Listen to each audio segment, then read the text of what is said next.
चलें जी।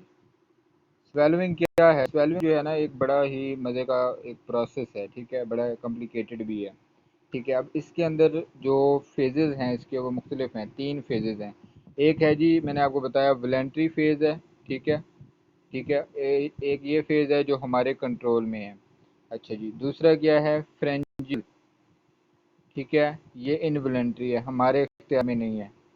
पहले वाला हमारे इख्तियार में है, फ्रेंजियल हमारे इख्तियार में नहीं है। तीसरा कौन सा है जी? इसोफिजियल फेज़ है, ठीक है, ये भी हमारे कंट्रोल में नहीं रहता। जस्ट हमारे कंट्रोल में पहले वाला है। हमारे कंट्रोल में मुंह में नवाला लेना और फिर उसका जो निकलने का प्रोसेस, यानी स्वेलविंग का स्टार्टिंग पोर्शन है ना, थोड़ा सा वो वॉलंटरी पोर्शन है, वो हमारे इख्तियार में है, ठीक है। अब आपको पता है जी, हम जो खाना खाते हैं वो मुंह में जाता है ओरल कैविटी के अंदर।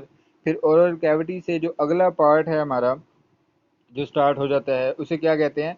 उसे कहते हैं जी फेरिंग्स, ठीक है, उसे फेरिंग्स कहते हैं। अब फेरिंग्स क्या है?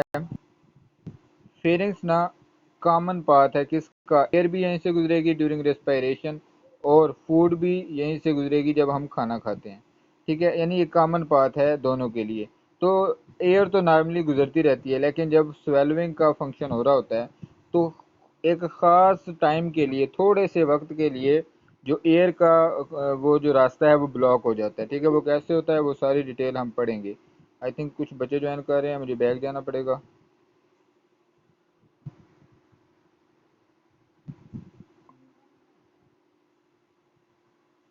हाँ जी।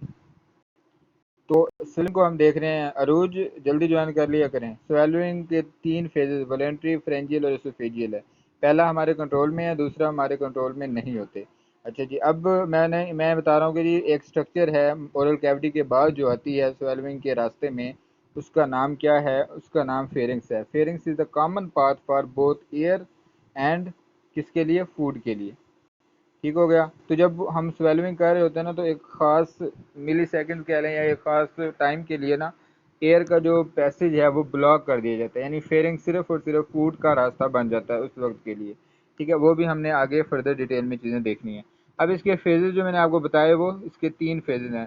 पहला फेज़ कौन सा है जी? पहला फेज़ है वॉलंटरी फेज़, जो कि हमारे इख्तियार में है, ठीक है। खुराक को ओरल कैविटी के अंदर ले जाना, और मैंने बताया कि जी उसको निगलने का जो पूरा प्रोसेस है, उसमें से स्टार्ट वाला थोड़ा सा हिस्सा हमारे कंट्रोल में है। उसके बाद जब खुराक उस खास मतलब फेज से गुजर जाती है, तो फिर वो हमारे कंट्रोल में नहीं रहती, वो आगे चली जाती है, फिर वो इनवॉलेंट्री हो जाती है। तो जो फूड का ये जो छोटा सा हिस्सा है, उसको वॉलेंट्री स्टेज कहते हैं। ये फर्स्ट स्टेज है स्वेलविंग के प्रोसेस का, ठीक है। फूड को क्या करते हैं, अब उसमें होता क्या है? जब आप खाना खाते हैं, बोलस ऑफ फूड जैसे ही मुंह में जाएगा तो क्या होगा? बोलस ऑफ फूड मुंह में गया तो हम क्या करते हैं जनाबे वाला? उसके ऊपर थोड़ी सी फोर्स लगा के उसे क्या करते हैं? चबाने की, च्यूइंग, मास्टिकेशन हम कल पढ़ चुके हैं सारा प्रोसेस। च्यूइंग रिफ्लेक्स सारा कुछ हम देख चुके हैं। अच्छा जी, अब जैसे ही वो जाएगा ना, अब निगलने का जो फेज स्टार्ट होगा ना, उसमें क्या होता है? We push the tongue upward, ठीक है, टंग का प्रेशर ऊपर की तरफ जाता है, ठीक है। टंग को थोड़ा ऊपर की तरफ मूव करेंगे, ये देखें फॉर एग्जांपल ये टंग है, ठीक है, ये आपकी ज़बान है, तो ज़बान को थोड़ा ऊपर की तरफ, ठीक है, ये आपका पैलेट का पोर्शन मैंने ड्रा कर दिया, ठीक है, ये पैलेट का पोर्शन। अच्छा जी, ये आपकी टंग है, टंग के आगे बाकी पार्ट। अब यहाँ पे खुराक पड़ी हुई है, ठीक है। तो आपकी ये जो टंग है ना, ये फोर्स लगाएगी ऊपर की जानिब, ठीक है, और थोड़ी सी वो फोर्स ऊपर की जानिब होगी, और थोड़ी सी वो फोर्स की डायरेक्शन बैकवर्ड होगी। तो आपने यहाँ पे क्या कहना है कि जी फूड जैसे ही हम रोल या स्क्वीज करके पीछे धकेलते हैं थोड़ा पोस्टीरियरली फेरिंग्स की तरफ, उसमें क्या कौन सा प्रेशर लगता है मेनली? आप करके देख लें, कुछ थोड़ा स्वेलो करें अपना सलाइवा, तो यू कैन नोटिस कि आपकी ज़बान थोड़ी ऊपर पैलेट की तरफ फोर्स लगा रही है, और थोड़ा सा अपवर्ड और थोड़ा बैकवर्ड फोर्स लगा रही है, ठीक है। और उसके बाद क्या होगा? बोलो सा फूड यहाँ पड़ा था, तो अब ये यहाँ पे आ जाएगा, ठीक है। जैसे यहाँ पे आएगा, यहाँ से ये फर्दर फेरिंग्स में जाएगा, फेरिंग्स से होता हुआ, ये देखें जी फेरिंग्स में आ गया, फेरिंग्स से होता हुआ फिर आगे जो इनवॉलेंट्री स्टेज है वो स्टार्ट हो जाएगी, ठीक है। वॉलेंट्री स्टेज में आपने थोड़ा सा यही बताना है कि tongue will push upward and backward, तो जो फूड का पार्ट है वो फेरिंग्स की तरफ धकेल दिया जाएगा। अब जो पहली स्टेज थी ना, वो यहाँ पे ख़त्म होगी, अब दूसरी स्टेज स्टार्ट होगी। ठीक है, वो कौन सी स्टेज है? उस स्टेज का नाम है जी इनवॉलेंट्री स्टेज या फेरेंजियल स्टेज।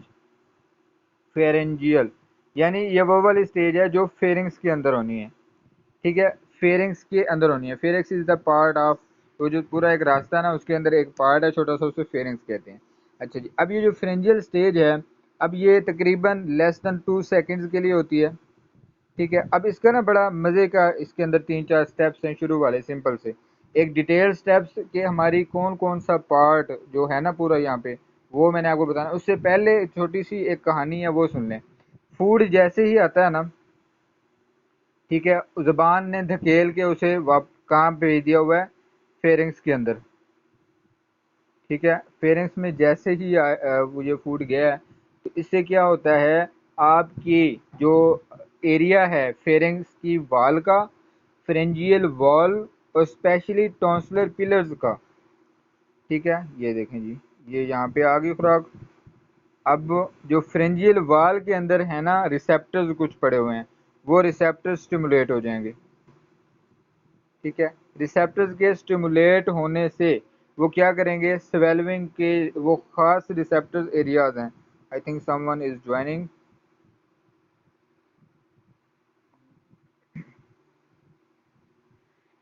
ये जो रिसेप्टर्स स्टिमुलेट हुए हैं, ये वाले रिसेप्टर्स, ठीक है, इम्पल्स भेजते हैं फिर किसको? आपके ब्रेन को, और स्पेशली ब्रेन स्टेम के अंदर पड़े हुए मेडुला को। ठीक है, ब्रेन के पास ये मैसेज जाता है। उसके बाद ये मैसेज जाता है जी, ब्रेन इम्पल्सेस भेजता है किसके ज़रिए? ग्लोसोफ्रेंजियल और वेगस नर्व, स्पेशली यहाँ पे ग्लोसोफ्रेंजियल और ट्राइजेमिनल नर्व इन्वॉल्व है। पांचवी और नौवीं नर्व, पांचवी और नौवीं, fifth and ninth nerve is involve. ये क्या करती है? फेरिंग्स के मसल्स को, P pharynx, M muscle, pharynx की जो मसल्स है ना, इसको मैसेज भेजती है कि जी आप कॉन्ट्रैक्शन शुरू कर दें। अब ये कहानी समझ आई आपको? जैसे ही आपने खाना खाया और उसे थोड़ा सा पुश करने की कोशिश की फेरेंक्स की तरफ, तो फेरेंक्स की वॉल में पड़े हुए रिसेप्टर्स, स्पेशली टॉन्सिलर पिलर्स में, उन्होंने मैसेज जनरेट किया। ठीक है, वो मैसेज गया ब्रेन की तरफ। अब ब्रेन ने क्या कहा? ब्रेन ने मोटर मैसेज भेजा। एक होता है सेंसरी मैसेज जो कि रिसेप्टर्स भेजते हैं ब्रेन को, वहाँ से किसी काम के करने के लिए मोटर इम्पल्स आती है। तो वो मोटर इम्पल्स उसने भेजी किसको? मसल को। कौन से? फेरिंग्स के अंदर पड़े हुए मसल्स को, कि वो फ्रेंजियल मसल्स एक्टिवेट हों। उनके एक्टिवेट होने से जो फ्रेंजियल स्टेज है वो उसका प्रोसेस कंप्लीट होगा। बच्चों ये वाली स्टोरी समझ आई है आप लोगों को? ये जो मैंने कहानी छोटी सी बताई है, ये समझ आ गई? दोबारा बता रहा हूँ, फूड जैसे ही आप लेके जाएंगे वो फेरिंग्स की तरफ उसे धकेलेंगे वॉलेंट्री स्टेज के अंदर। वॉलेंट्री स्टेज में क्या था, मैंने आपको बताया, tongue pushes the food upward and backward, थोड़ी फोर्स लगाती है जिससे फूड फेरिंग्स में धकेल दी जाती है। तो फूड जैसे ही फेरिंग्स में आएगी, तो उसके बाद रिसेप्टर्स जो पड़े हुए हैं किसके अंदर? फेरेंजियल वॉल्व के अंदर। स्पेशली कौन सी वॉल्व का कौन सा हिस्सा? Tonsillar pillars. ये एनाटॉमी में आपने डिटेल में पढ़ना है, टॉन्सिलर पिलर्स। तो उनके अंदर जैसे ही आ जाएंगे ये वाले, तो उसके बाद क्या होगा, ये जो रिसेप्टर हैं ये बड़े सियाने हैं, ये सेंसरी इम्पल्स भेजेंगे किसको? आपके ब्रेन को। आपका ब्रेन क्या करता है जी? मोटर इम्पल्स भेजेगा कि जी किसको? फ्रेंजियल मसल्स को, ताकि फ्रेंजियल मसल्स कॉन्ट्रैक्शंस करवाएं। और जो स्टेप्स हैं, छोटे छोटे स्टेप्स इन्वॉल्व हैं जो कि फ्रेंजियल फेज ऑफ स्वेलविंग को कंप्लीट करते हैं, वो वाला फेज कंप्लीट हो जाएगा। ये थी जी छोटी सी कहानी, ये आपको हैंडआउट्स में लिखी हुई मिल जाएगी एज इट इज। अच्छा जी, अब स्टेप्स को देखते हैं। ठीक है, जो कि फ्रेंजियल स्टेज के अंदर इन्वॉल्व हैं। अब इसके अंदर ना तकरीबन कितने स्टेप्स हैं जनाब? इसके अंदर 5 स्टेप्स हैं। उनको नाम उनका जो है आपने याद रख लेना है। अच्छा जी, पहला जो स्टेप है उसमें क्या होता है? उसमें जनाब जो सॉफ्ट पैलेट है उसे अपवर्ड धकेला जाता है। Soft palate is pulled upward, ताकि क्या हो? ये देखें जी, ये मैंने ड्रा किया था टंग आपकी। ठीक है, और ये पैलेट पड़ा हुआ था। पैलेट का ये पोर्शन होता है, ऊपर होते हैं नोजल, मतलब नेजल ओपनिंग होती है, पोस्टीरियर नेयर होता है, सॉरी। ये टंग, ये देखें जी, इसका ये फ्रंट वाला एंटीरियर पैलेट होता है, ये पोस्टीरियर पैलेट होता है। ये जो पोस्टीरियर 1/3 होता है ना, इसको सॉफ्ट पैलेट भी कहते हैं। ये इस तरह से होता है। ये वाली जो ओपनिंग होती है ना, ये वाली, ठीक है, इस ओपनिंग को कहते हैं जी, कौन सी ओपनिंग है, पोस्टीरियर नेजल ओपनिंग। ठीक हो गया। इसके पहले स्टेप के अंदर क्या है जी, फ्रेंजियल स्टेज में ये वाला जो एरिया है it will be pulled upward, ताकि ये वाली ओपनिंग बंद हो जाए, ठीक है, ताकि खुराक जो है ऊपर नोज नेजल कैविटी के अंदर ना चली जाए। बच्चों ये पहला पॉइंट समझ आया आपको। पहला पॉइंट इज के soft palate is pulled upward to close the posterior nares या पोस्टीरियर नेजल ओपनिंग। ये पहला पॉइंट था जी आपकी इसका, ये जो फ्रेंजियल स्टेज हम पढ़ रहे हैं। पहला पॉइंट आपके नोज वाला एरिया सिक्योर हो गया, ठीक हो गया, सॉफ्ट पैलेट का काम खत्म।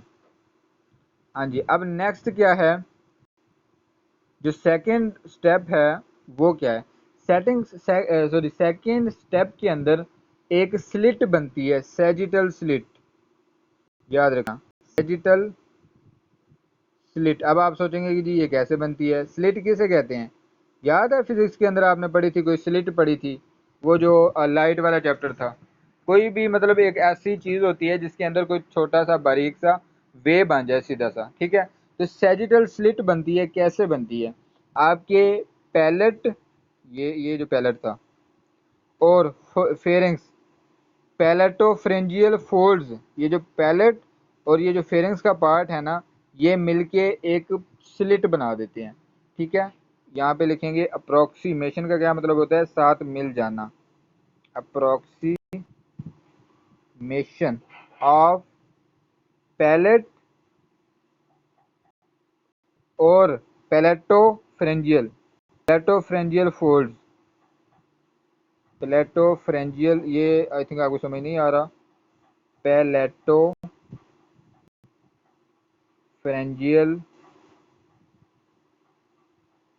फोल्ड्स, ठीक है बच्चों।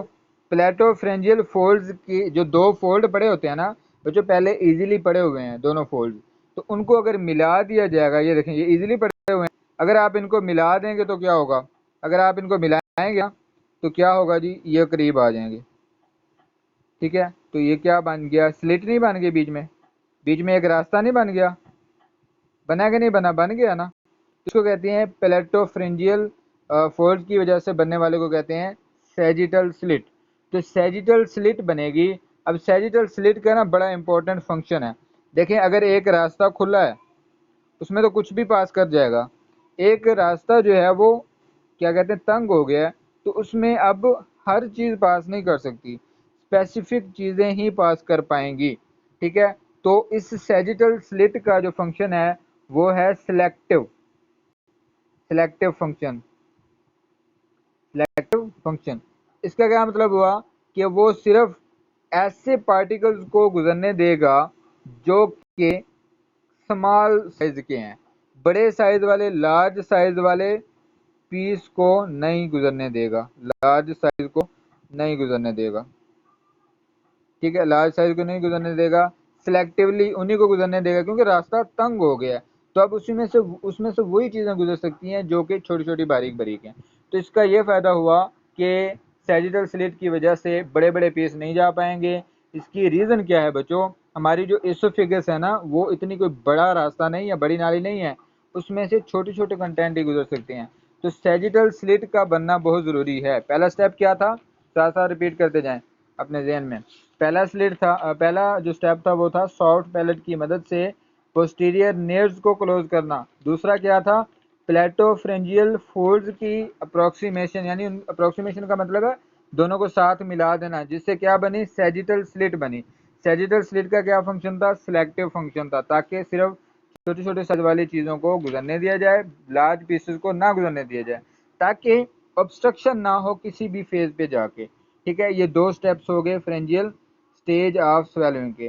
जो तीसरा स्टेप है बच्चों, अब वो थोड़ा आगे जाते जाए ना, पहले आप खड़े हुए थे सिर्फ पैलेट और पैलेट के ऊपर, फिर आप चले गए प्लेटोफ्रेंजियल के ऊपर, अब आपने और नीचे जाना है, अब उस एरिया में चले जाएं जहाँ पे वोकल कार्ड्स पड़े हुए हैं, ठीक है। तो तीसरा क्या होगा, वोकल कार्ड्स का आपस में मिला देना, वोकल कॉर्ड्स, ठीक है, approximation of vocal cords, vocal cord का मिला देना is called approximation of vocal cord. उससे क्या होगा, उससे एक तो वोकल कार्ड की क्लोज होने की वजह से, आपको पता है वोकल कार्ड किसके ऊपर पड़े होते हैं? लेरिंग्स की ओपनिंग के ऊपर, जिसको हम ग्लोटिस कहते हैं। ठीक है, इस ग्लोटिस के ऊपर पड़े होते हैं। तो अगर ये वोकल कॉर्ड फॉर एग्जांपल ऐसे पड़े हुए हैं और नीचे क्या है जी? ग्लोटिस। ठीक है, ये नीचे रास्ता है। अगर इसको आप मिला दोगे तो क्या ग्लोटिस क्लोज नहीं हो जाएगा? ग्लोटिस का रास्ता क्लोज हो जाएगा ना, तो ये तंग हो जाएगा। तो ग्लोटिस जो है वो एक तो क्लोज हो जाएगा, दूसरा क्या होगा, ये जो लेरिंग्स है ना, लेरिंग्स, ये लेरिंग्स की नाली पड़ी हुई है पूरी, ये लेरिंग्स अपवर्ड पुल कर जाएगी। यहाँ पे इसोफेगस पड़ी हुई है। ठीक है, अब लेरिंग्स जब ऊपर पुल करके जाएगी, उससे क्या होगा? उससे ये होगा कि ये जो रास्ता है, एक तो वोकल कार्ड की वजह से बंद हो गया, दूसरा ये कि ऊपर जाने की वजह से फूड इसकी तरफ माइल नहीं होगी। अगर ये यहाँ पे अगर होता, फॉर एग्जांपल नीचे होता, तो फिर तो फूड यहाँ जा सकती थी। ठीक है, फूड यहाँ से ऐसे जा सकती थी, लेकिन ये अपवर्ड चला गया ये वाला रास्ता, ये सॉरी लेरिंग्स। ठीक है, और एक तो क्लोज भी हो गया और अपवर्ड भी चला गया, उसकी वजह से अब फूड जो है सीधी इसोफिगस में जाएगी, फूड इनकी तरफ नहीं जाएगी। यानी हमारा जो एयर पैसेज है ना, हमारे जो लंग्स की तरफ रास्ता जा रहा है, वो क्लोज हो गया। ठीक है, तो this is approximation of vocal cord plus upward movement of larynx. अच्छा जी, अब ये जो वोकल कॉर्ड होता है ना, ये बेचारा मुकम्मल तौर पे क्लोज नहीं कर पाता। ये देखें जी, ये आपका लेरिंग्स है, इसके ऊपर वोकल कॉर्ड कुछ हद तक तो क्लोज कर लेगा, लेकिन मुकम्मल तौर पे क्लोज नहीं कर पाएगा। तो अब क्या करेंगे जी, यहाँ पे एक एक पार्ट पड़ा होता है, उसको कहते हैं एपिग्लोटिस। ऐसे ही है ना, ऐसे तो। और एपिग्लोटिस क्या करता है? एपिग्लोटिस जैसे फूड आती है ना, फूड का कंटेंट ये देखें जी, यहाँ से आया फूड। ठीक है, तो एपिग्लोटिस को पुश मिलेगा। एपिग्लोटिस क्या करेगा? एपिग्लोटिस जो है वो नीचे की तरफ आ जाएगा, ऐसे। ठीक है, ये वाला एपिग्लोटिस नीचे आ गया, नीचे आके क्या करेगा? इसको कवर कर लेगा, यूं करके। ठीक है, तो अब फूड जैसे ही यहाँ पे आएगी, ये देखें जी, यहाँ पे फूड आई, तो ये इसमें नहीं जाएगी, बल्कि ये किस में चली जाएगी? सीधी ये जो यहाँ पे इसोफेगस पड़ी हुई है, इसके अंदर चली जाएगी। ठीक है जी, समझ आ गई? तो अब तीसरे स्टेप में 3 काम हुए हैं। कौन कौन से? एक तो वोकल कॉर्ड्स मिले थे, दूसरा लेरिंग्स ऊपर की तरफ मूव किया था, तीसरा एपिग्लोटिस। एपिग्लोटिस ये जो रास्ता है, ये वाला, सॉरी ये वाला जो पार्ट है, फ्लैप है, एपिग्लोटिक फ्लैप जो है, ये नीचे की तरफ मूव किया था खुराक की वजह से, फूड की फोर्स की वजह से। उससे क्या हुआ? ये मुकम्मल तौर पे क्लोज कर दिया। अच्छा जी, एक और मजे की बात, एपिग्लोटिस मुकम्मल तौर पे क्लोज नहीं करता। वो क्या करता है? वो तो एक ना ऊपर से इस तरह कर देता है, रास्ता बना देता है, शेड बना देता है, शेड, सॉरी शेड नहीं, शेड।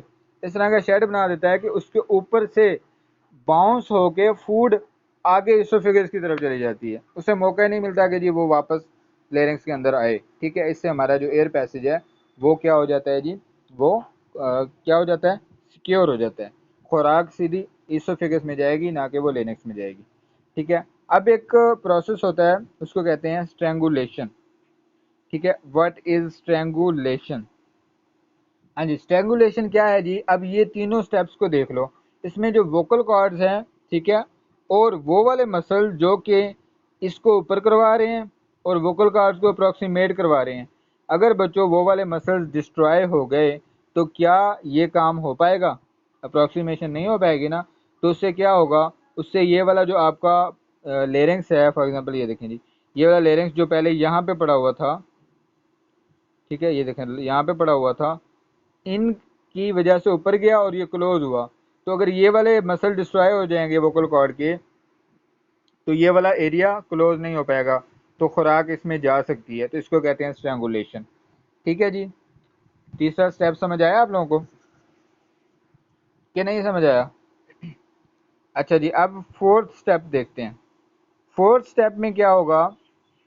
अभी तक क्या हो चुका है? एक तो यहाँ पे जो प्लेटो फ्रेंजी, सॉरी यहाँ पे क्या पड़ा था? सॉफ्ट पैलेट की वजह से क्लोज हुआ था पहले स्टेप में, नेजल ओपनिंग। फिर प्लेटो फ्रेंजियल फोल्ड की वजह से क्या हुआ था? यहाँ पे एक स्लिट बन गई थी, रास्ता बन गया था। ठीक है, बारीक सा, जो कि सिलेक्टिव एक्शन शो कर रहा था। फिर यहाँ पे जो लेरिंग्स पड़ी हुई है, इसके ऊपर वोकल कॉर्ड की अप्रोक्सीमेशन हो गई थी और लेरिंग्स ऊपर चला गया। और क्या हुआ? एपिग्लोटिस ने इसको partially inhibit, sorry partially close किया, और वो डेविएट कर देता है रास्ते को, किसके? इसके, जो सॉरी फूड का रास्ता है, उससे फूड कहाँ जाती है सीधी? फूड यहाँ पे लेनिक्स में जाने की बजाय यहाँ पड़े हुए एसोफेगस में जाएगी। ठीक है, यहाँ जो एसोफेगस पड़ा है ना उसके अंदर जाएगी। ये वाला मैंने ज़्यादा ऊपर बना दिया, यहाँ पे नहीं होता ज़्यादा। ठीक है, अब खुराक कहाँ जाएगी जी? सीधी एसोफेगस में। ये तीसरे स्टेप तक काम हो चुका है। अब हम देख रहे हैं चौथा स्टेप। चौथे स्टेप में क्या होगा? फ्रेंजियो एसोफेजियल स्फिंक्टर रिलैक्स करेगा। फेरेंक्स तक बात आ गई है ना, फेरेंक्स से आगे क्या है? इसोफेगस है। तो फेरेंक्स और इसोफेगस के दरमियान जो एक रास्ता है, जो एक खिड़की सी है, जो एक वाल्व सा है, उसको कहते हैं फ्रेंजियो एसोफेजियल स्फिंक्टर। ठीक है, वो क्या कर देता है? वो रिलैक्स कर जाता है। ठीक है, रिलैक्स करेगा। तो उसके रिलैक्स करने से क्या होगा? एक तो पीछे उसे इस तरह की फोर्स मिली हुई है फूड को, कि वो फूड मूव करते हुए एसोफेगस की तरफ आ रही है। तो जब एसोफेगस के ऊपर जो बनी हुई खिड़की है, प्लेट सॉरी फ्रेंजियो एसोफेजियल स्फिंक्टर, वो रिलैक्स हो जाएगा तो रास्ता ओपन हो जाएगा। रास्ता ओपन होने की वजह से क्या होगा? फूड डायरेक्टली एसोफेगस में चली जाएगी। ठीक है जी, कोई मसला पॉइंट नंबर 4 में? कोई मसला नहीं है। अच्छा जी, एसोफेजियल ओपनिंग ओपन होने की वजह से फूड डायरेक्टली उसके अंदर चली जाएगी। ओके हो गया जी। उसके बाद अब पांचवा स्टेप देखते हैं, फिफ्थ स्टेप। अब फिफ्थ स्टेप में क्या होगा? जो फ्रेंजियल मसल्स है ना, वो कंट्रैक्ट करेंगे। फेरेंक्स के मसल्स क्या करेंगे? कॉन्ट्रैक्ट। पी एम का मतलब फ्रेंजियल मसल कॉन्ट्रैक्ट। बच्चों, आगे से रास्ता खुला हुआ है, पहले वो जो मैंने आपको रास्ता बताया, खिड़की बताई, किसकी? एसोफेगस की। उसको क्या नाम दिया? फ्रेंजियो एसोफेजियल स्फिंक्टर। वो रास्ता खुला हुआ है, पीछे से रास्ता बंद हो रहा है। किससे? फ्रेंजियल मसल्स की कंट्रैक्शन से। तो क्या खुराक को फोर्स नहीं मिलेगी? मिलेगी। तो उस फोर्स, उस पुश की वजह से वो खुराक जो है किसके अंदर चली जाएगी? डायरेक्टली इसोफेगस के अंदर। तो फ्रेंजियल स्टेज ऑफ इस सॉरी फ्रेंजियल स्टेज ऑफ स्वेलविंग, ये प्रोसेस कंप्लीट हो गया। कितने स्टेप्स में? 5 स्टेप्स के अंदर। पहला क्या था? आप बोलें साथ साथ। पहला था जी, पैलेट की वजह से, सॉफ्ट पैलेट की वजह से, सॉफ्ट पैलेट की वजह से पोस्टीरियर नेयर्स क्लोज हुए। दूसरा क्या था? सैजिटल स्लिट बनी, सैजिटल स्लिट बनी। ठीक है, किसकी वजह से? प्लेटोफ्रेंजियल पाउच की प्लेटोफ्रेंजियल जो मसल्स हैं, उनके फोल्ड्स हैं सॉरी, उनकी अप्रॉक्सीमेशन की वजह से। तीसरा स्टेप क्या था बच्चों? तीसरा स्टेप ये था कि जो तीसरे स्टेप में 3 चीज़ें थी। एक तो वोकल कॉर्ड की अप्रॉक्सीमेशन, यानी वो क्लोज हुए, करीब करीब आए। दूसरा लेरिंग्स का ऊपर जाना। और तीसरा क्या था? एपिग्लॉटिस का नीचे आके रास्ते को डेविएट कर देना फूड का सीधा, ताकि फूड सीधी उसके अंदर जा सके, इसोफेगस के अंदर। चौथा फेज क्या था? चौथे फेज के अंदर हमने देखा कि जो एसोफेगस के ऊपर वाला एरिया है, जिसको फ्रेंजियो एसोफेजियल स्फिंक्टर कहा है हमने, वो रिलैक्स हो जाता है। उससे क्या होगा? एसोफेजियल ओपनिंग ओपन हो जाएगी और फूड डायरेक्टली एसोफेगस में चली जाएगी। और पांचवें स्टेप में क्या हुआ? फ्रेंजियल मसल्स की कंट्रैक्शन की वजह से, कंट्रैक्शन होगी, कंट्रैक्शन की वजह से फोर्स पड़ेगी इसके ऊपर। किसके ऊपर? जो फूड कंटेंट आ रहा है, तो फूड सीधा इसके अंदर चला जाएगा। ठीक है, अब क्या क्या काम होता है? मेन मकसद क्या होता है स्वेलोइंग का, जो कि फ्रेंजियल स्टेज में होता है? वो होता है कि जी ट्रैकिया को बंद किया जाए, ताकि फूड जो है वो किसके अंदर ना चली जाए? ट्रैकिया के अंदर, लंग्स के अंदर ना चली जाए। Trachea closed. और दूसरा मकसद क्या होता है? एसोफिगस जो है वो ओपन कर दी जाए।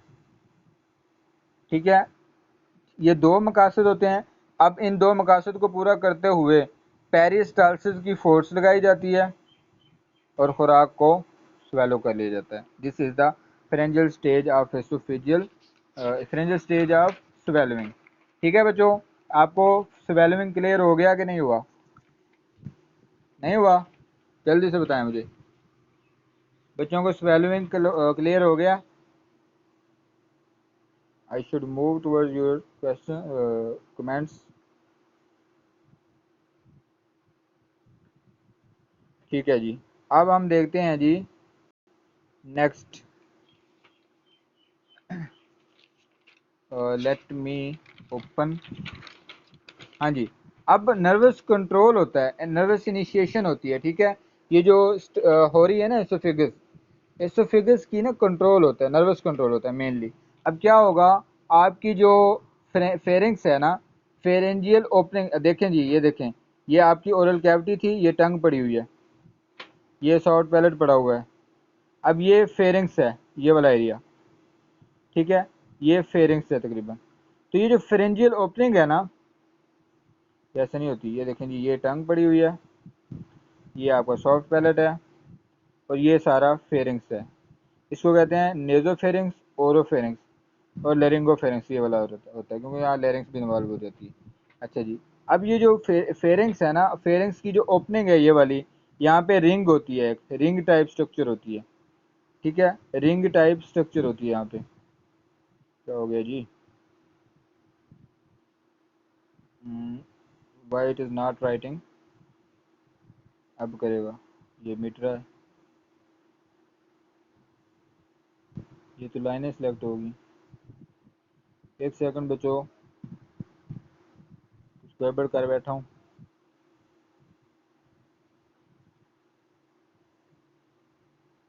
लेज़र पॉइंटर हो गया, ये तो मिटता जा रहा है। अब ठीक है, हाँ जी, चलें ठीक है। क्या बता रहा था मैं आपको, हाँ जी, ये जो ओपनिंग होती है ना बच्चों, फेरेंजियल ओपनिंग, इसके गिर्द एक रिंग होती है, फेरेंजियल ओपनिंग के गिर्द, ठीक है। उस रिंग पे कुछ एरियाज होते हैं, ठीक है, इस रिंग के अंदर, यहाँ पे जो रिंग है ना, इसमें कुछ एरियाज होते हैं, ठीक है। उनमें सबसे ग्रेटर सेंसिटिविटी वाला एरिया होता है टॉन्सिलर पिलर का।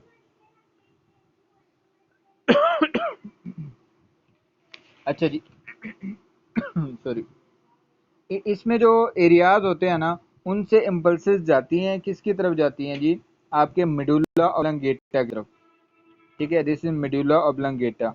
और मेडुला ऑब्लंगेटा में ले जाने के लिए कोई नर्व भी तो इस्तेमाल होगी ना, तो वो नर्व होती है फिफ्थ एंड नाइन्थ। याद रखिएगा, आपकी मोस्ट ऑफ स्वेलविंग में, आपकी ईटिंग वगैरह के अंदर ये वाली दो नर्व ज़्यादा इन्वॉल्व हैं, trigeminal nerve which is the fifth nerve and glossopharyngeal nerve which is the ninth nerve.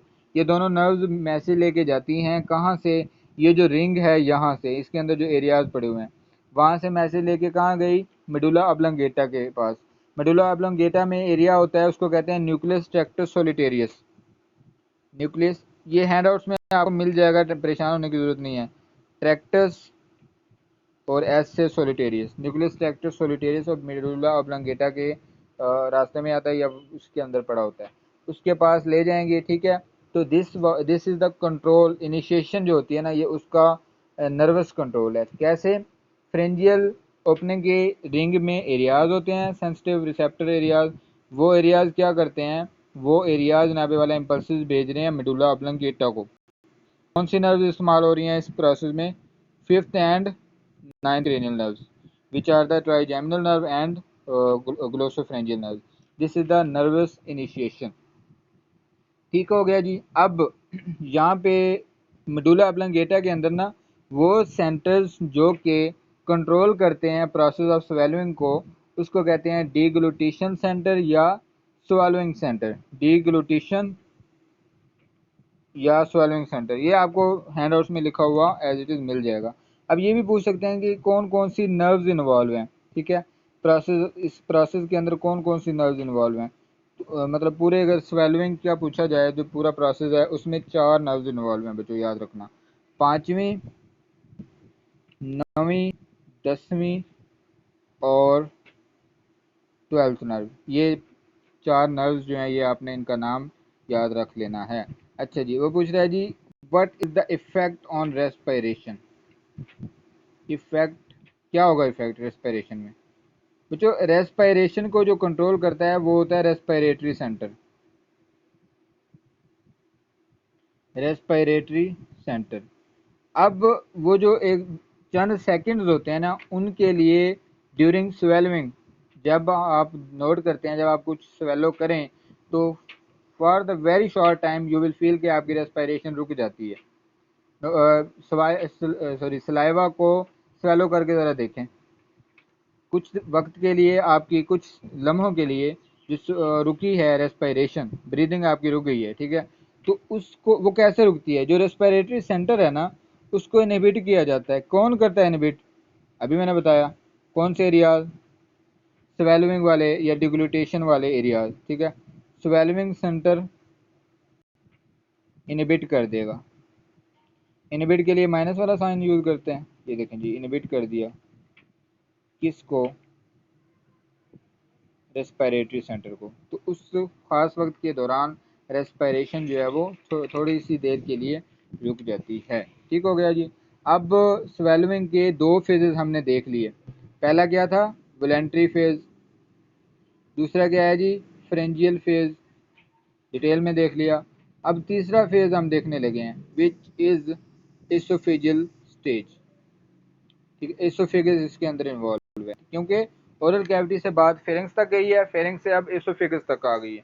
ठीक हो गया। अब ये तो इंतहाई सिंपल है, इंतहाई सिंपल है। अब इसमें दो चीज़ें इन्वॉल्व हैं, दो चीज़ें ही इन्वॉल्व हैं। कल मैंने आपको, कल नहीं परसों पढ़ाया था मूवमेंट के बारे में, पेरिस्टाल्सिस की।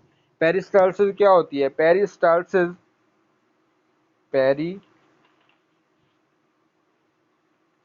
क्या है? पेरिस्टाल्सिस जो है ना, ये आपको मैंने बताया कि ये एक तरह की कंट्रैक्शन एंड रिलैक्सेशन का सीक्वेंस होता है, starting from the oral cavity and ending at the anus. ठीक है, आपकी पूरी जीआईटी के अंदर ये प्रोसेस हो रहा होता है। ठीक हो गया। तो अब ये जो एसोफिजियल स्टेज है ना, जैसे ही एसोफिगस के अंदर खुराक आती है, तो खुराक पेरिस्टाल्सिस के ज़रिए जो आपके स्टमक तक ले जाई जाती है। अब दो तरह की पेरिस्टाल्सिस इन्वॉल्व होती हैं। एक होती है प्राइमरी पेरिस्टाल्सिस, ये वाला साइन प्राइमरी के लिए यूज़ करते हैं, और दूसरी होती है सेकेंडरी पेरिस्टाल्सिस। ठीक है, अब एक एक को हम डिटेल में देखते हैं। प्राइमरी पेरिस्टाल्सिस में क्या होगा? Primary peristalsis is simple continuation of the peristalsis that is starting from the oral cavity and pharynx and ending till anus। ठीक है, it is the simple continuation of that peristalsis. ठीक है, ये peristalsis क्या करेगी? खुराक को सिंपली जैसे ही वो इसके अंदर आई है, तो इसको जनाबे वाला सीधा स्टमक के अंदर पहुंचा दिया जाएगा। अब दो हो सकते हैं तरीक़ाकार। अब खाना खाने के बाद या तो आप लेट जाएंगे, ठीक है, यानी आपकी लाइंग पोजीशन होगी, लाई कर रहे होंगे, लेटे हुए होंगे, या आप अपराइट स्टैंडिंग में होंगे। ठीक है, स्टैंडिंग पोजीशन। तो जब आप लाइंग पोजीशन में होते हैं तो खुराक को तकरीबन 5 से 10 घंटे, 10 घंटे नहीं लगते, खैर सेकेंड्स। ठीक है, 5 से 10 सेकेंड्स लगते हैं। और स्टैंडिंग अपराइट पोजीशन में 5 से 8 सेकेंड रखते हैं। टाइम थोड़ा सा जो है वो कम हो जाता है, यानी ये वाला फेज़ जल्दी हो जाता है। क्यों? क्योंकि स्टैंडिंग पोजीशन में आपको एक और फोर्स भी मिल रही है, दैट इज़ द ग्रेविटी। वो ग्रेविटी वाली फोर्स ना फ्लूइड कंटेंट को तो ज़्यादा अफेक्ट करती है, और ओवरऑल ग्रेविटी की वजह से आपका जो टाइम है इस स्वेलविंग के एसोफेजियल स्टेज में वो कम हो जाता है। This is the time period that occur during the oesophageal stage of स्वेलविंग। ठीक हो गया जी। अब आपको सिंपल पता चल गया जी प्राइमरी पेरिस्टाल्सिस क्या है। सिंपली कंटिन्यूएशन ऑफ द, जो कि स्टार्ट हुई थी ओरल कैविटी या फ्रेंजियल पार्ट से स्टार्ट हुई थी। ठीक है, अब है जी सेकेंडरी पेरिस्टाल्सिस। मैंने कल आपको एक हवाला दिया था कि जब आप motor portion of central nervous system पढ़ेंगे सीएनएस का, तो उसमें एक रिफ्लेक्स है विच इज़ द स्ट्रेच रिफ्लेक्स। ठीक है, स्ट्रेच रिफ्लेक्स। जब भी आप किसी मसल को रिफ्लेक्स करते हैं ना, वो कंट्रैक्ट कर जाता है जवाब के तौर पे। क्या कहते हैं जी? Every action as a reaction. किसी भी मसल के ऊपर किसी फोर्स की वजह से कंट्रैक्शन होगी। आपने वो एक्सपेरिमेंट शायद किया हो, फ्रॉग वाला। फ्रॉग के मसल्स को छेड़ते हैं आप, तो वो उसमें कंट्रैक्शन चेक कर रहे होते हैं। वो तो वहाँ तो वोल्टेज दी जाती है। कहने का मकसद ये है कि अगर आप अपने ही किसी मसल को देख लें, बाइसेप को थोड़ा देख लें, उसको जल्दी से बाइसेप जो आपका है उसको थोड़ी फोर्स लगा के ना उसे खींचें थोड़ा सा, तो यू विल फील कि ये कंट्रैक्ट हो जाएगा आपके रिस्पॉन्स में। तो दिस इज स्ट्रेच रिफ्लेक्स। ठीक है, जब आप मसल को स्ट्रेच करते हैं ना, तो वो रिस्पॉन्स में कंट्रैक्ट हो जाता है। तो सेम इसी तरह होता है जब फूड कंटेंट एसोफेगस में काफ़ी ज़्यादा हो गया है and primary peristalsis is not able to carry that food content into the stomach. ठीक है, वो उस फूड कंटेंट को स्टमक में ले जाने के काबिल नहीं है। तो अब वो ज़्यादा फूड कंटेंट हो जाने की वजह से आपके एसोफेगस के मसल्स के होंगे जो, उनके ऊपर क्या पड़ेगी, खिंचाव की फोर्स पड़ेगी, वो स्ट्रेच होंगे, वो डिस्टेंड होंगे। उसकी वजह से क्या होता है, एक wave of secondary peristalsis start हो जाती है सॉरी, सेकेंडरी पेरिस्टालसिस की एक वेव स्टार्ट हो जाती है। ठीक है, वो सेकेंडरी पेरिस्टालसिस वेव जो है वो ले जाती है फूड को स्टमक तक। तो आपसे अगर डिफरेंस पूछ लिया जाए what is the difference between primary and secondary peristalsis, तो आपने क्या लिखना है सबसे पहले कि वो कैसे पैदा हो रही है। ठीक है, आपने ये तो सिंपल कंटिन्यूशन पहले लिख दिया, पहला point simple continuation of the peristalsis that is starting from the sorry oral cavity and specially pharynx, और इसी को आगे कंटिन्यू कर दिया। दूसरा क्या है जी, it is starting by distension of the wall. ठीक है, distension of the muscles of the oesophageal wall. ठीक है, ये इसकी जनरेशन होगी। ठीक हो गया, बस ये दो पॉइंट लिख देंगे तो आपका ये डिफरेंस हो जाएगा। तो ये आपको समझना ज़रूरी है कि सेकेंडरी पेरिस्टालसिस क्या है, कैसे जनरेट हुई, वो कैसे जनरेट हुई। सेकेंडरी पेरिस्टालसिस कैसे जनरेट हुई, डिस्टेंशन की वजह से। किसकी डिस्टेंशन, वॉल ऑफ एसोफेगस की। क्यों हुई, वो इस वजह से हुई कि जब primary peristalsis was not able to carry the food, तो उसकी वजह से फूड कंटेंट एसोफेगस में बढ़ गया, उसने डिस्टेंशन की और सेकेंडरी पेरिस्टालसिस की वेव्स जनरेट हो गई।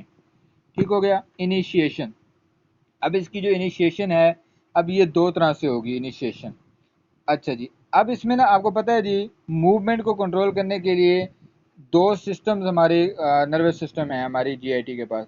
एक है जी इंटेरिक, और आल्सो जो आपका नॉर्मल स्केलेटल मसल का कंट्रोल है ना, स्केलेटल नर्वस कंट्रोल, वो भी इन्वॉल्व होगा।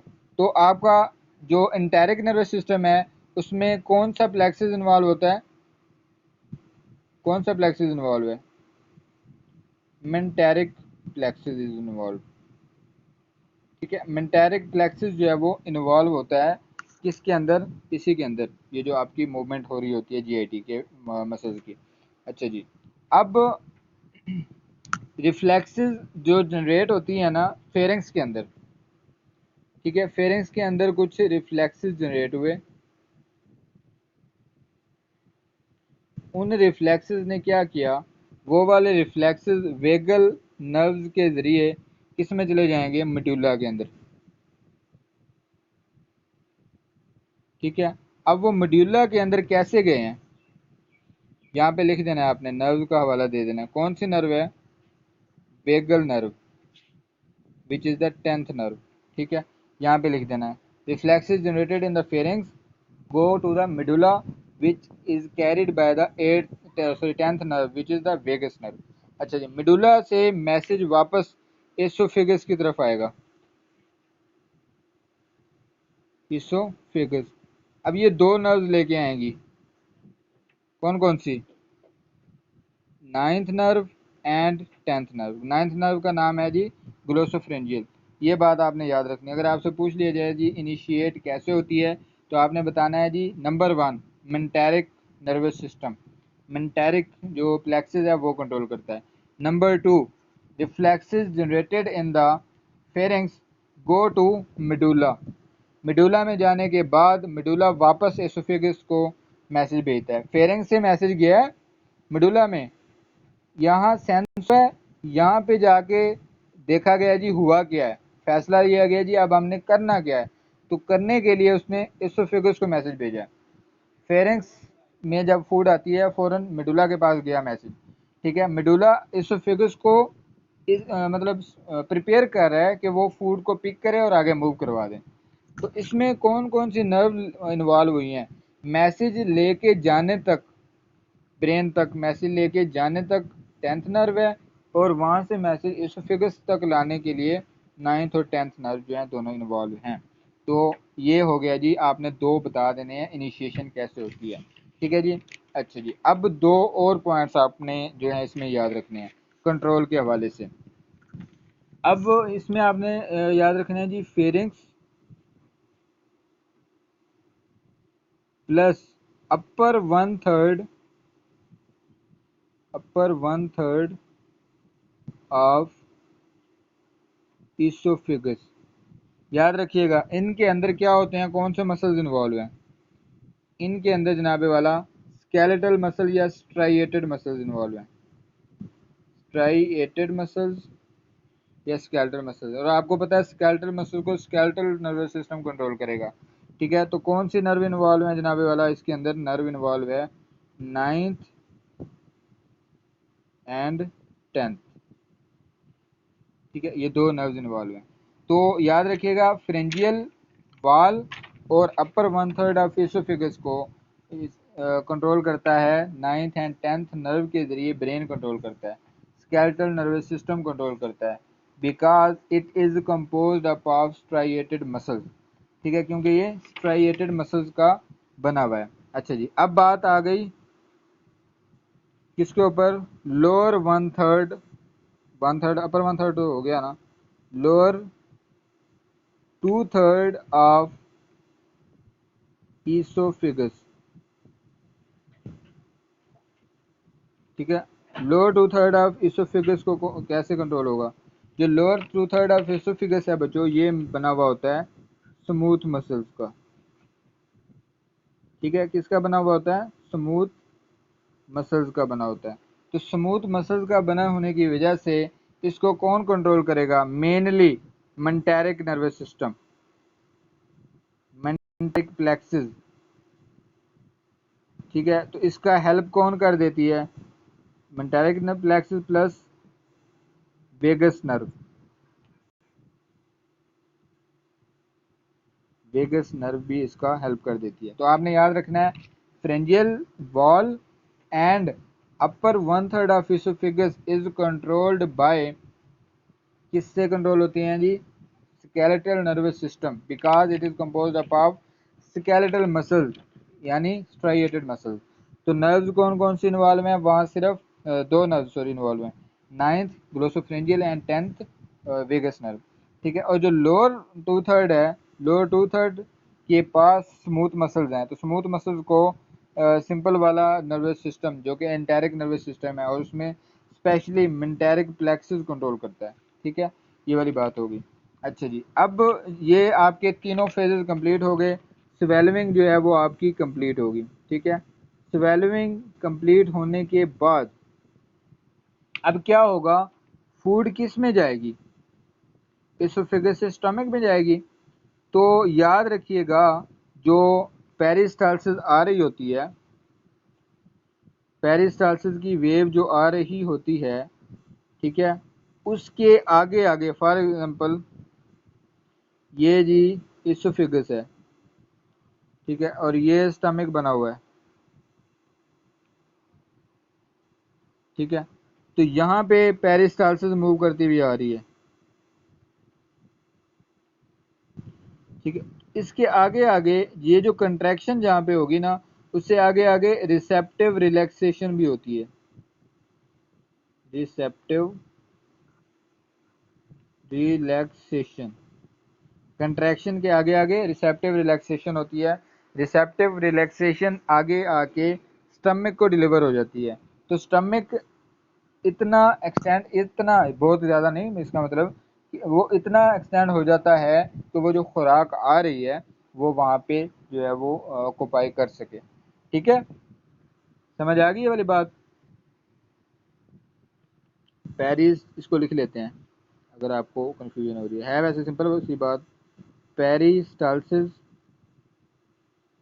जैसे आई, ये देखें जी, पेरिस्टालसिस क्या होगा, स्टमक एंड कुछ पार्ट ड्यूडेनम का क्या करेगा, stomach and some part duodenum का, डी लिख दिया मैंने, ये क्या कर देगा, इसमें रिलैक्सेशन हो जाएगी। क्यों, क्योंकि एक वेव ऑफ रिसेप्टिव रिलैक्सेशन आ रही थी।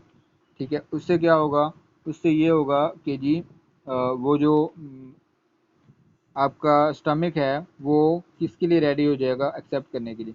अब ये जो रिलैक्सेशन है ये किस से होती है, ये वाली बात इंपॉर्टेंट है। मेंटेरिक inhibitory neurons, मेंटेरिक inhibitory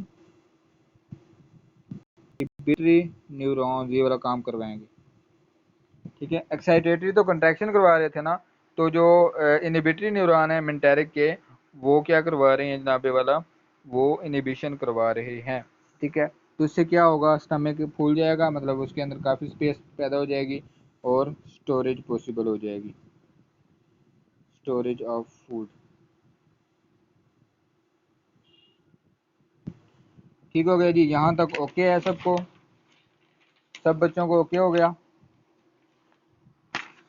any question? कितना टाइम हो गया? टाइम तकरीबन होने वाला है। मेरा इरादा तो था कुछ आगे भी पढ़ा दूँ, मगर ये जो इम्पोर्टेंट था बहुत ज़्यादा और समझने वाला, कौन सा आज का टॉपिक, स्वेलविंग, इंतहाई इम्पोर्टेंट था ये। बच्चों प्रॉफ का क्वेश्चन है, अक्सर एक साल छोड़ के कई में तो आ जाता है दूसरे साल, ठीक है, ये वाला क्वेश्चन। तो ये it is very very important, ये अच्छे से तैयार कर लीजिएगा, ठीक है। कल इंशाल्लाह आगे लेके चलेंगे। अगर आप लोगों का कोई क्वेश्चन है तो बता दें जल्दी जल्दी, शाबाश। जी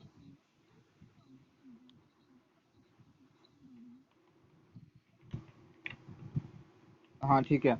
बच्चे ये नॉर्मल चीज़ है, ठीक है, नॉर्मल चीज़ है। बाज़ औक़ात क्या होता है, हम ईटिंग कर रहे होते हैं तो काफ़ी ज़्यादा अगर ले लें तो उसके उससे क्या होगा, वो प्राइमरी पेरिस्टालसिस इनफ नहीं होगी। अब इसमें दो बातें हो सकती हैं, नॉर्मल भी हो सकती है, नॉर्मली सेकेंडरी पेरिस्टालसिस एग्जिस्ट करती है, ठीक है। ये तो होगी नॉर्मली, बाज़ औक़ात जब प्राइमरी पेरिस्टालसिस वाला काम इनफ नहीं है। तो दूसरी बात क्या हो गई, अगर किसी बंदे के अंदर प्राइमरी पेरिस्टालसिस हो ही नहीं रही तो उसके अंदर सेकेंडरी पेरिस्टालसिस डेवलप हो जाती है स्ट्रांगली, ठीक है। तो ये अब नॉर्मल कंडीशन में हो गया। तो कंडीशंस दोनों हैं, नॉर्मली भी पाई जाती है लेकिन अब नॉर्मली भी पाई जाएगी, यानी अगर नॉर्मली की बात करें तो दोनों हैं, प्राइमरी भी सेकेंडरी भी हैं। और अगर अब नॉर्मली किसी वजह से प्राइमरी पेरिस्टालसिस काम नहीं कर पा रही तो अल्लाह तबारक व तआला ने उसका जो इंटेरिक नर्वस सिस्टम है ना, वो इस काबिल बनाया है कि वो स्लोली स्लोली डेवलप करके वो इतनी स्ट्रॉन्ग पेरिस्टालसिस करवा देता है, सेकेंडरी पेरिस्टालसिस, कि वो जो प्रोसेस ऑफ स्वेलिंग है वो पूरा हो जाता है, ठीक है। एनी अदर क्वेश्चन बच्चों? कोई क्वेश्चन आप लोगों का नहीं है? कोई क्वेश्चन? शिफा ने आज ज्वाइन नहीं किया, ठीक है। राबिया, अरूज, रिदा, जीनत, एनी अदर क्वेश्चन? हम एंड कर रहे हैं फिर क्लास। ओके, अल्लाह हाफिज़।